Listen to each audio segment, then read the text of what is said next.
Tiens, regarde. Jiban Japan, c'est quoi ça? Il est moche, mais c'est dur. C'est mère poteau. C'est ça, ma mère. Maman!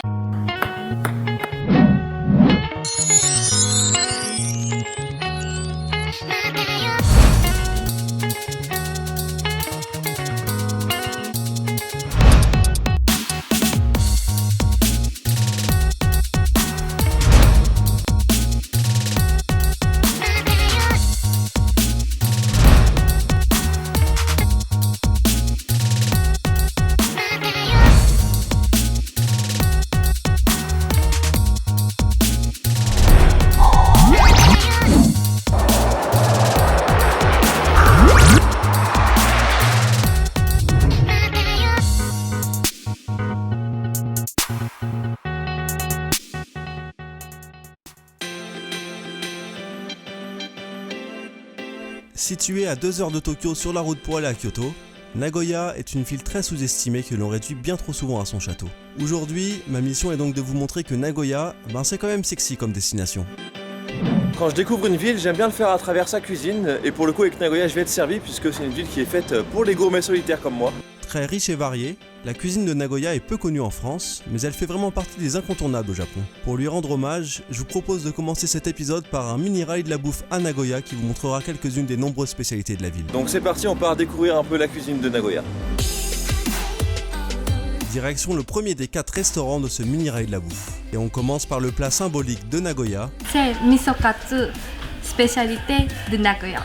Le miso rouge ou akamiso est la caractéristique de Nagoya. C'est un miso assez salé qui est beaucoup utilisé ici, que ce soit en soupe ou dans de nombreux plats tels que le misokatsu justement. Le misokatsu est une variante du tonkatsu, le porc pané japonais. Il est ici plongé dans une sauce au miso rouge qui est à tomber par terre. La douceur est à son paroxysme, c'est incroyable, je lâche même des postillons là tellement je me régale. Alors maintenant on va se faire le tenmusu, c'est une sorte de mélange entre tempura et onigiri. Pas mal du tout, ça aussi c'est validé. Sachant c'est original, ça me plaît. Tiens, c'est à moi ça. Touche à ton cul! Je me garde toujours le meilleur pour la fin. C'est complètement con comme fonctionnement. Imagine qu'une bombe nous tombe sur la gueule. Tu auras mérité ce qui va arriver tout de suite. Voilà, maintenant ebi fry, c'est les crevettes frites. Ça fait partie des grosses spécialités à Nagoya, donc on va goûter ça. Voilà, une bonne crevette bien longue et bien grosse là qu'on va savourer à pleine bouche. Ah, c'est bon. Bon après, ça casse pas non plus la baraque, hein. Mais c'est assez bon.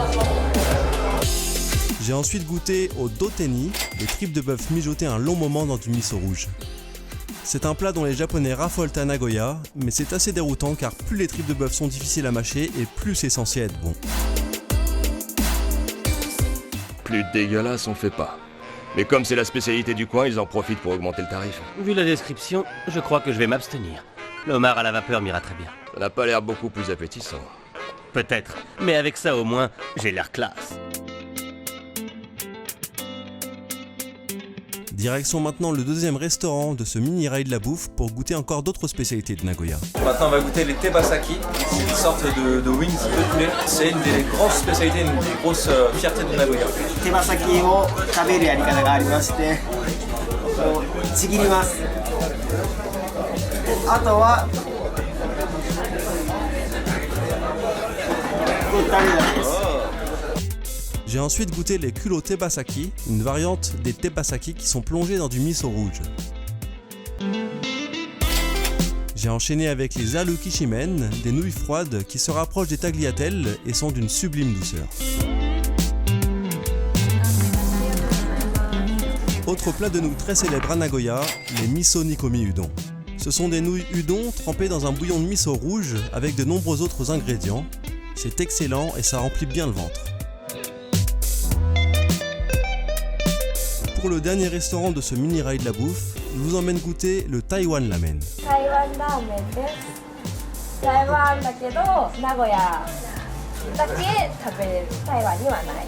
これは黒ごまラーメン。黒ごまない。どこでもあります。Disponible uniquement à Nagoya, la particularité du Taiwan Ramen est qu'il est vraiment très relevé.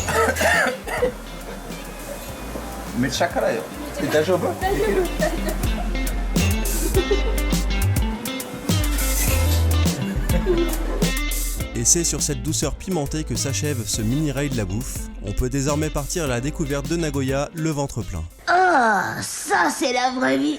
Ah, je me rappelais même pas qu'on pouvait manger aussi bien. Pour la note, t'es sûr de maîtriser la situation, Crésus? On peut digérer tranquille? Tout est sous contrôle. Oh, Hey, il se tient sans payer! Je vous propose de démarrer la visite de Nagoya par un de ses quartiers les plus populaires. Bien, on va découvrir aussi. Alors ici on est au temple Osukanon qui est le temple des pigeons. Alors pourquoi? Tout simplement parce que les pigeons ont élu domicile ici, donc il y a plein de pigeons partout. Et moi c'est un endroit que j'aime bien parce que bon, même si c'est tout petit, il n'y a pas énormément de choses à faire, c'est quand même assez agréable. Et puis comme moi je suis un gros pigeon, je me sens un petit peu chez moi ici.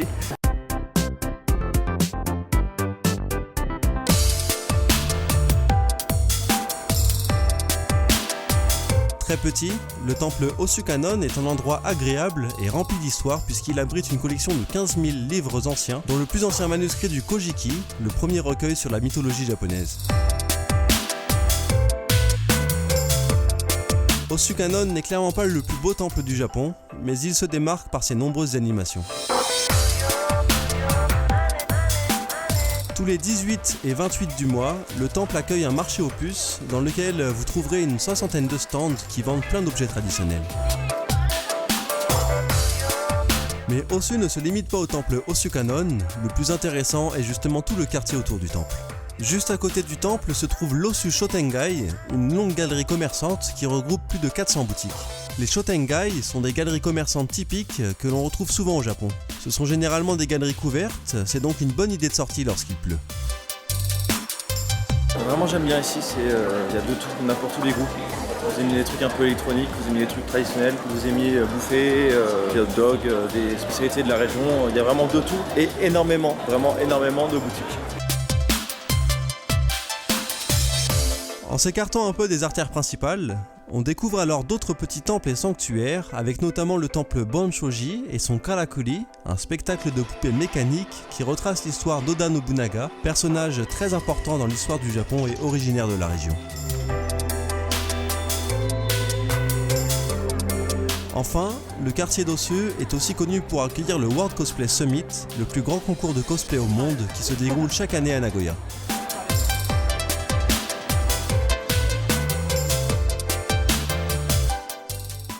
Avec ce costume, je suis un autre homme. Je sais ce que vous pensez. Vous croyez que je vais être pris pour un pervers et arrêté. Vous vous attendez à cette chute, hein? Mais ça n'arrivera pas. J'ai tout prévu, mon déguisement est parfait. Après son temple principal, je vous emmène maintenant découvrir le plus grand sanctuaire de Nagoya, le lieu le plus sacré de la ville. On est ici au sanctuaire Atsuta, c'est un sanctuaire assez important, avec un grand parc qui fait qu'on est complètement coupé du monde. Le sanctuaire Atsuta Jingu est considéré comme le second sanctuaire le plus sacré du Japon. Il est connu pour renfermer Kusanagi no Tsurugi, l'épée légendaire de Susanoo, le dieu des tempêtes et frère de la déesse Amaterasu.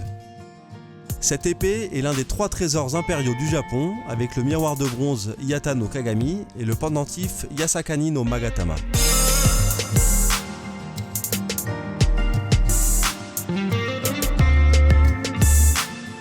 Le sanctuaire Atsuta Jingu est un énorme complexe avec un musée, un gigantesque parc avec des arbres millénaires et même un restaurant dans lequel vous pourrez goûter des kishimen propres au sanctuaire. En plein dans le sanctuaire, on trouve un restaurant de kishimen, une des spécialités de Nagoya.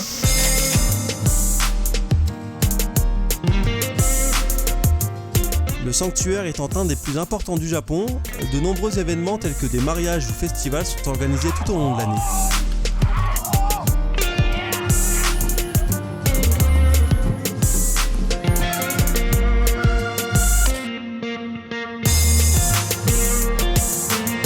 L'événement le plus important d'entre eux est le Atsuta Matsuri, un festival qui a lieu chaque année en juin. Durant toute la journée, on assiste à de nombreuses démonstrations artistiques et lorsque le soleil se couche, 3 chars de 365 lanternes sont placés aux 3 entrées du sanctuaire en attendant le clou du spectacle.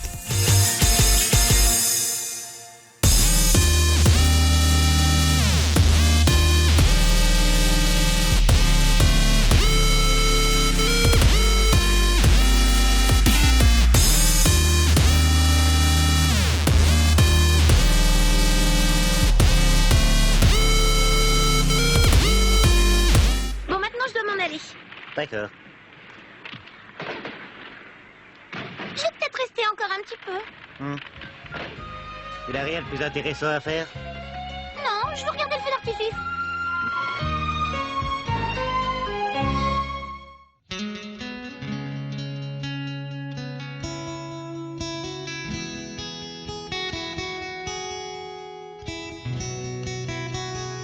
Quand on parle de tourisme à Nagoya, la première chose à laquelle on pense, c'est son château.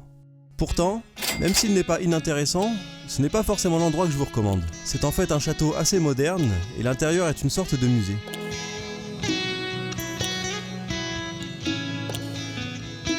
Vous en apprendrez pas mal sur Ieyasu Tokugawa, fondateur du château et ancien shogun du Japon, qui est considéré comme un des plus importants personnages de l'histoire du Japon. On peut d'ailleurs retrouver ce personnage historique en chair et en os dans le jardin du château grâce à Omotenashi Bushotai, une troupe de comédiens célèbres dans la région. Il propose un spectacle de samouraï en incarnant des personnages historiques et c'est à la fois drôle et intéressant.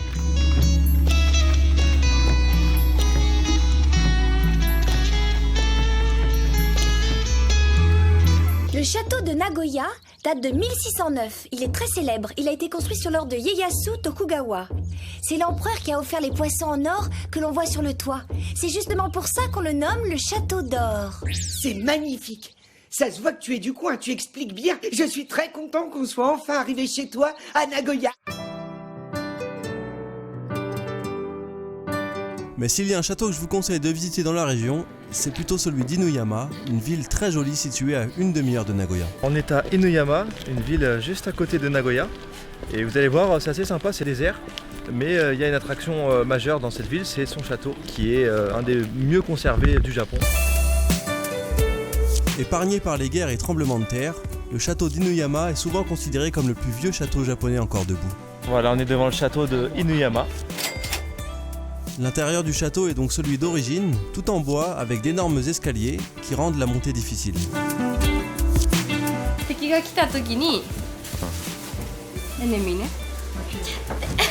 Ah, ok. Comme ça c'est facile quand il y a les ennemis qui arrivent. C'est facile, tu fais ça et ils peuvent pas rentrer. C'est un château assez petit, mais très intéressant car c'est un lieu d'époque qui offre un véritable voyage dans le temps. Ce château a également la particularité d'être le seul à être toujours resté une propriété privée appartenant au clan Naluse pendant plus de 400 ans avant d'être remis à la préfecture en 2004. Tout en haut du château, on bénéficie d'une superbe vue à 360 degrés qui permet d'admirer la rivière et la ville de Nagoya. Ici, il y avait les accès.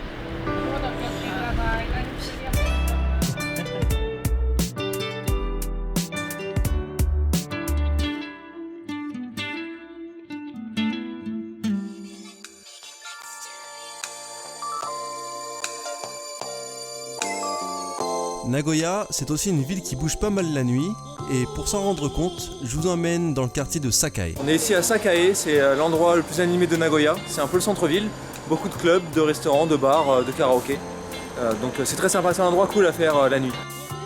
Quartier incontournable du shopping à Nagoya la journée, Sakae est l'endroit où aller lorsqu'on souhaite sortir le soir. Je vous propose donc de vous faire une idée de l'ambiance ici, en vous faisant vivre une soirée à Sakae avec Nobu et Mutsumi que vous avez déjà vu auparavant. Sakae no osusume wa? Sakae no osusume wa Gigi desu. Yoru de wa? Love Hotel desu. Daruma? そう。あそこは名古屋って感じ。居酒屋。で、パティ2階と3階。ある？広いよ。2時間とか3時間とか飲み放題。何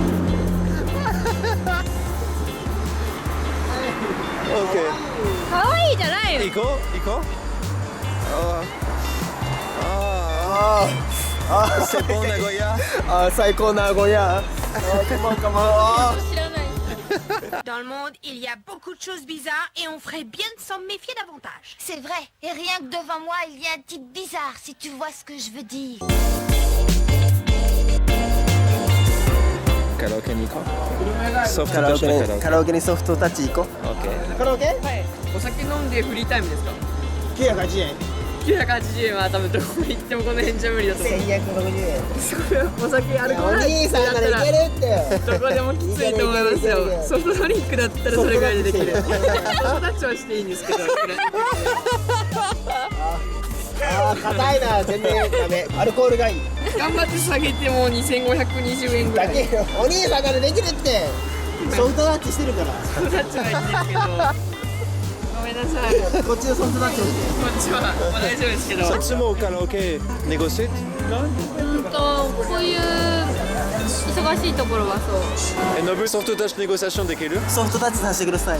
一回だけ、お願い、一回だけ、お願い、一回だけ、お願い。大丈夫？トモできる？ああいうバカダメだよ。お兄さん名前教えてください。ちゃんと言っとくんで。お兄さんが1500円。お兄さんが1500円 OK 言ったんで。ぶん殴りはいいんですよ。ぶん殴りは。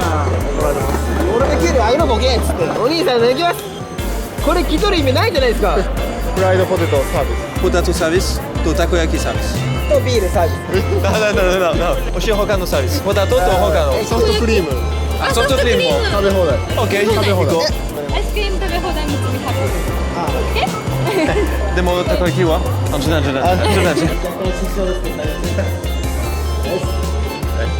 でもたこ焼きはどこ？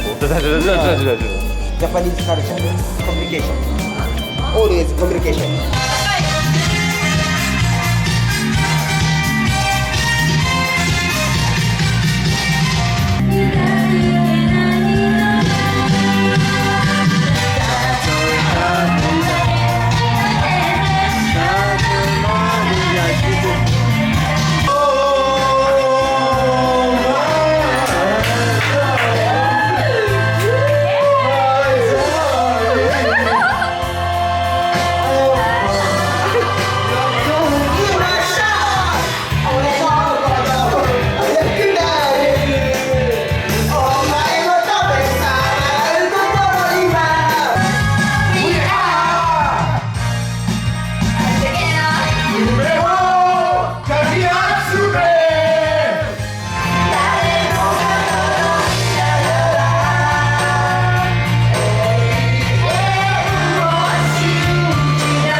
Plein de sentiments qui sortent du cœur.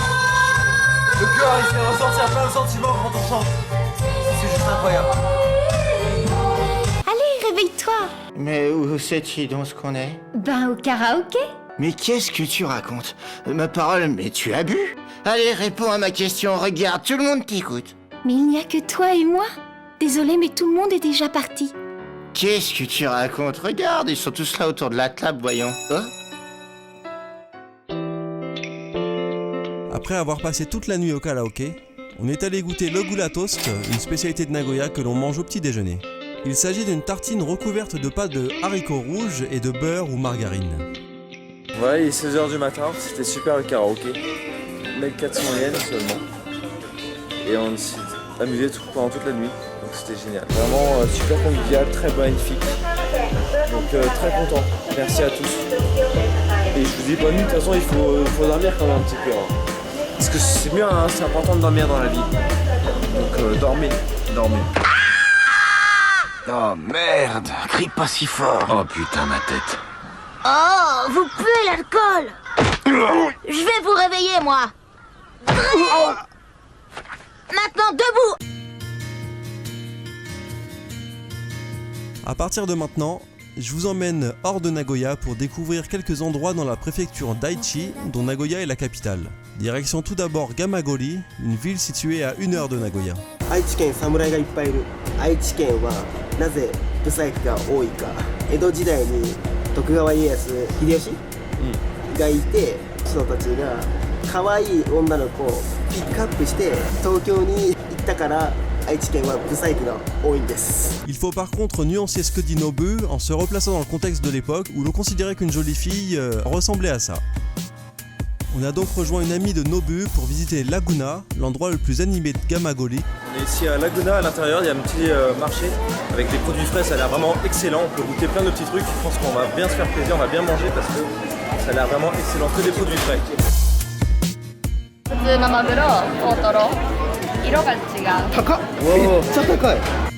Alors on va continuer les spécialités de Nagoya avec l'unagi, donc c'est de l'anguille, on va tester ça, ça a l'air très bon. L'anguille est une grande spécialité de Nagoya, notamment grâce au plat appelé hitsumabushi qui consiste à manger de l'anguille grillée en 3 étapes pour 3 saveurs différentes. D'abord avec du riz, puis avec des garnitures et enfin avec du bouillon. Mais il s'agissait ici d'un unadon, un bol de riz recouvert d'anguilles grillées avec de la sauce soja qui venait de Hamamatsu, une ville située proche de Gamagoli qui est l'endroit le plus célèbre du Japon pour l'unagi. Les anguilles, c'est la spécialité d'Hamamatsu, sa fierté. Alors faut pas les préparer n'importe comment. Une anguille, c'est comme une dame. Si vous essayez de l'avoir par la contrainte, vous n'avez strictement aucune chance. À Laguna, on trouve également une attraction qui risque de plaire à tous les fans du manga One Piece, une croisière sur le Thousand Sunny, le célèbre bateau de la série.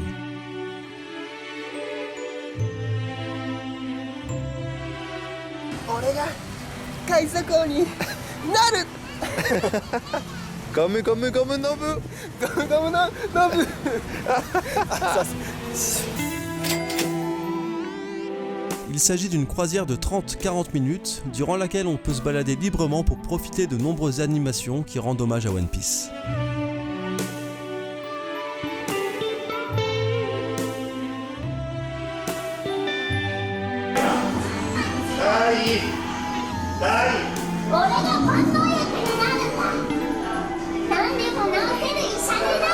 Voilà, on est à l'intérieur du bateau Thousand Sunny et c'est super, il y a vraiment les persos à taille réelle, tous les décors sont super beaux, on a la cuisine là ici de Sanji.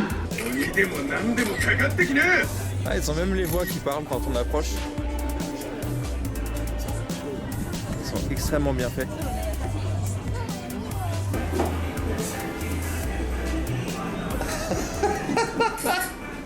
Salut les gars!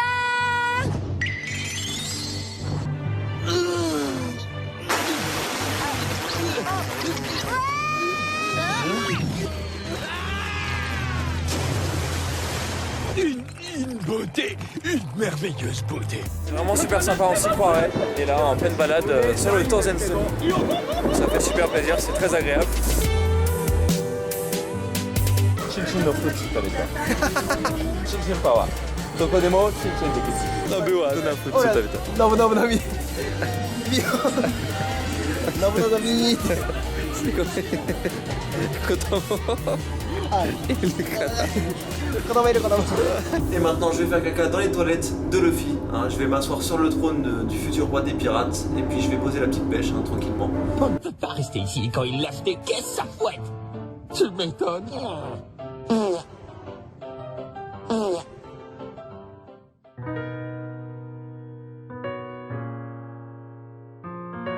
Juste à la sortie du bateau, vous avez une boutique dédiée à One Piece où il y a pas mal de produits que perso j'avais jamais vu. Bon, il y en a qui sont assez connus, il y en a que j'avais jamais vu.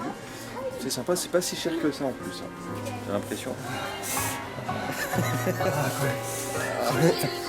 Vous y trouverez même un pellicula aux couleurs de One Piece pour faire le plein de photos mignonnes. Et Nobu wa? 1回2回。女の子と？女の子と。男の子と。あ、一番男の子。本当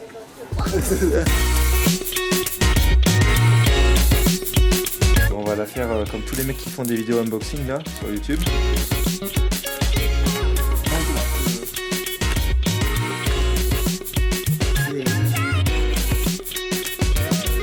Unboxing tout pourri. À toi Nobu. これが S。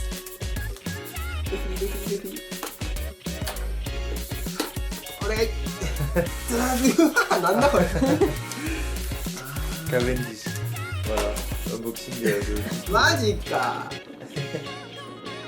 Voilà, c'était le unboxing tout pourri, avec que des trucs nazes, pas un seul truc bien, mais bon, c'est comme ça. Et puis au moins ça me conforte dans l'idée de me dire que bah, les unboxings c'est pas pour moi. Yanai. Plate for you. Magica. Je suis vraiment nul. Il n'y a rien à faire. Je serais plus utile à nourrir les asticots. Partout où je vais, j'ai l'impression que tout le monde se moque de moi. T'as fini ton cinéma, la pleureuse. Qu'est-ce qui te prend? Alors, on est le 15 mars, et le 15 mars dans la ville de Komaki, il y a un festival très particulier qu'on va aller voir, et vous allez voir, je pense que ça va vous plaire. Le festival Drive.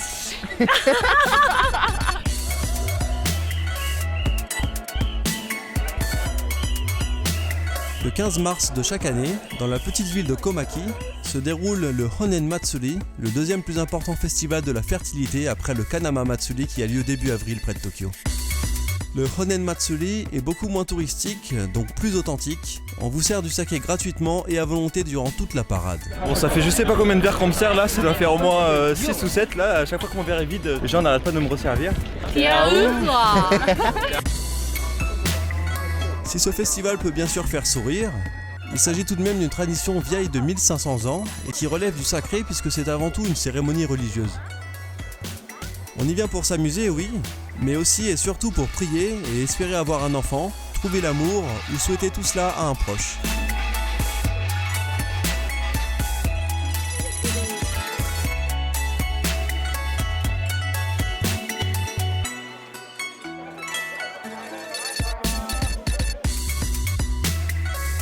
Vous pourrez vous aussi tenter d'attirer la chance en attrapant des mochi lancés dans le sanctuaire. Évidemment, comme dans tout festival, on retrouve les yatai, ces petits stands de nourriture, avec ici une particularité. C'est la première fois de ma vie que je vois des personnes faire la queue. Bah, pour de la queue. C'est de la vie. Yami no nani? Ah, c'est bon. C'est bon, c'est bon, c'est de la vie. C'est bon, c'est de la vie. C'est bon la bite. C'est bon la vie. これチンカスです。美味しいよ。女の子がね、チンカス美味しい、チンカス美味しいって今日言ってるからね。500円。チンカス。ちょっとこれの方がまだちょっとブラックでしょ。これが日本人。Bon appétit hein. Chin chin. Me balader avec ces mets phalliques en bouche, c'était particulier, mais pas désagréable. Ça me donnait envie de faire le tour de la ville à la rencontre d'autres personnes comme moi. Ce sera aussi excitant que de marcher dans les rues entièrement nu sous un imperméable insoupçonnable. Ah. C'est un flux d'hormones qui envahira mon corps tout entier.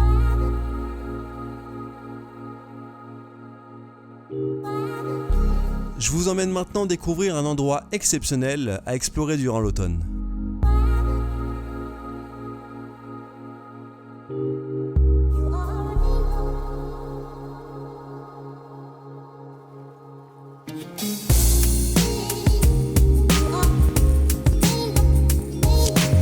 Le Korankei est un énorme parc situé au milieu d'une vallée, assez difficile d'accès depuis Nagoya. Avec ses centaines d'érables, il s'agit d'un des plus beaux endroits du Japon pour admirer les momiji durant la période du Koyo. L'histoire du Korankei remonte au XVIIe siècle lorsqu'un moine décida de planter un érable dans la vallée isolée où se trouvait son temple. Il fut imité par de nombreux pèlerins et l'endroit devint une gigantesque forêt d'érables.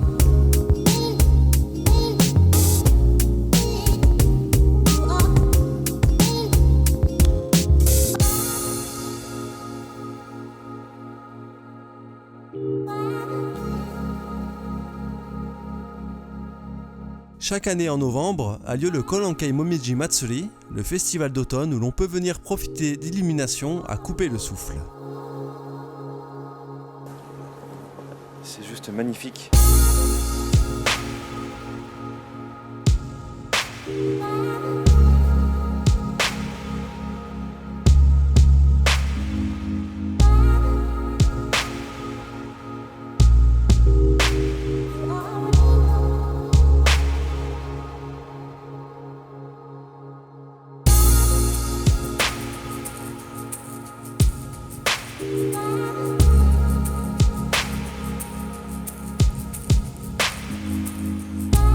Et c'est sur ces images pleines de magie que s'achève cet épisode sur Nagoya, une ville tellement sous-estimée qui ne se résume pas seulement à son château.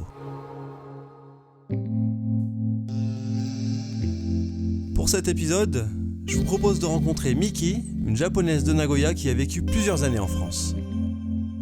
Salut, c'est Miki. J'habite à Nagoya et j'habitais 7 ans à Strasbourg. Quels sont tes endroits préférés au Japon? Mes endroits préférés, à part Nagoya, c'est Hokkaido et Okinawa. C'est au nord et au sud. Et sinon, dans le Nagoya, je préfère l'endroit qui s'appelle Osu. Alors, je connais pas mal de Français qui sont à fond sur les melon pan, ils adorent ça.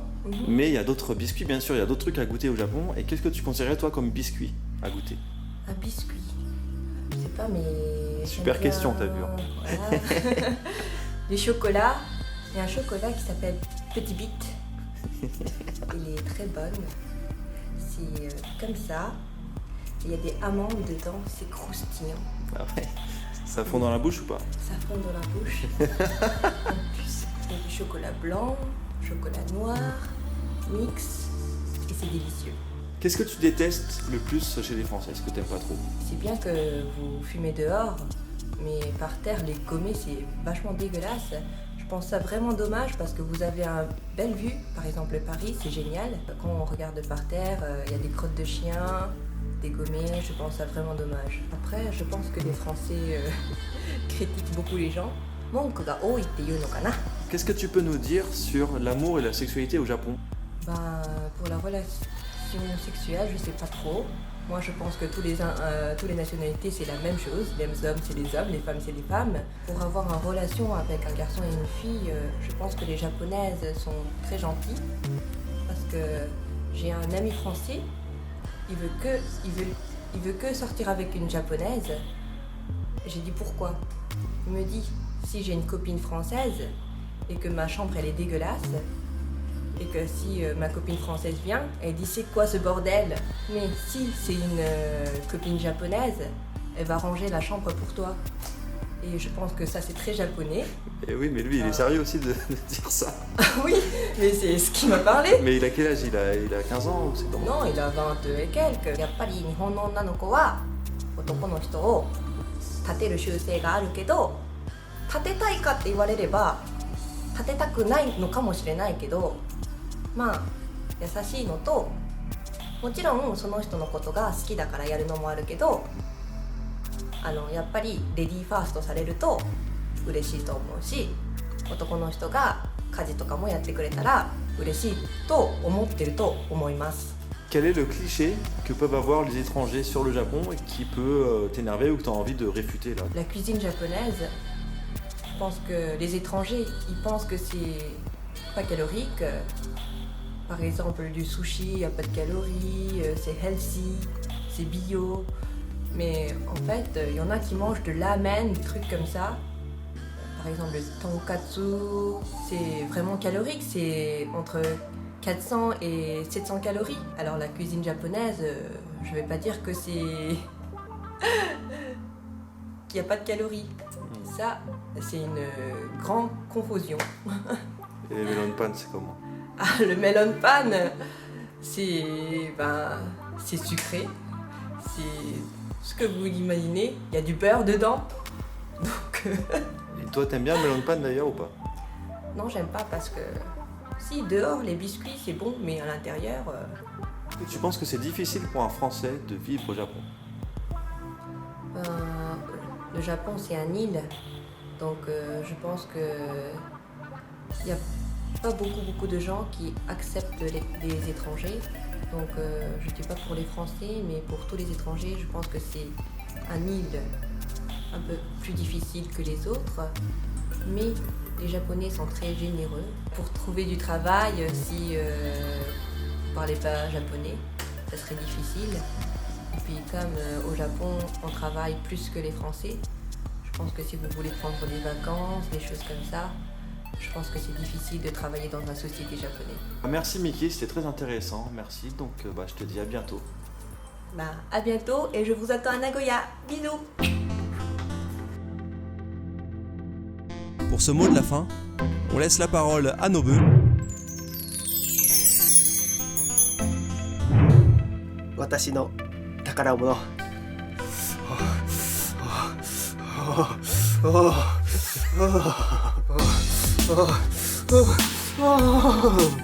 멈춰자.